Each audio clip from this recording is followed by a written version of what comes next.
Right, now let's learn how to make a camera shake in your scene, right? Camera shake is super important to add that extra immersive, authentic feeling to your scene.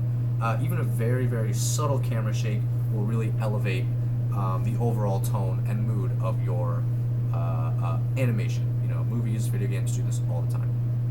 So in your content drawer, I'm gonna right click, create a new folder, call this C Shake Camera Shake 01. Double click in that folder, right click, create a blueprint class, and look for camera shake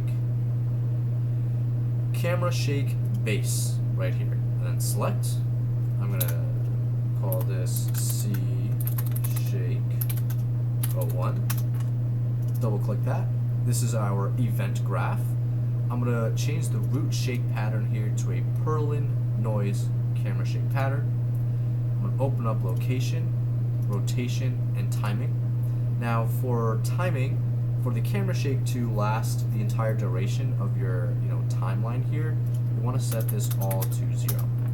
So location amplitude, location frequency, rotation amplitude, rotation frequency. Amplitude would be pretty much how much it shakes, and frequency, how often it shakes. So default settings here are bad, so let's just turn that up to maybe 2.5. 2, change this to maybe 1, and then this 1.5. Right, I'm gonna hit compile and save. For the rotation, you like that little bit, you want that a bit of wobble back and forth.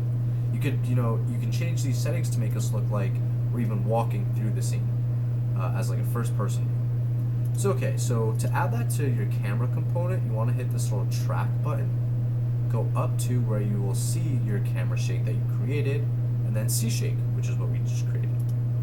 Double click that, open up the camera component, and this is it. I'm going to drag that a little bit out of the timeline and drag this throughout the entire duration. I'm going to go back into the scene and maybe I'll drag this out a little bit. You can see a little bit of that wobble. So it looks like we're walking through the scene, right? Pretty sweet. Now let's make it look like we're running through the scene. So I'm going to drag this keyframe for the transform of the camera component back. I'm going to double click into my C shake. And I'm going to drastically bring up these values here. I'm going to hit compile and then save. Right. Now it looks like we're running through the scene. Maybe we're still a little bit too slow based on the camera movement or the camera shake. Right. Now it looks like we're running through the scene. It's pretty sweet, and I super recommend everyone to add this to your animation.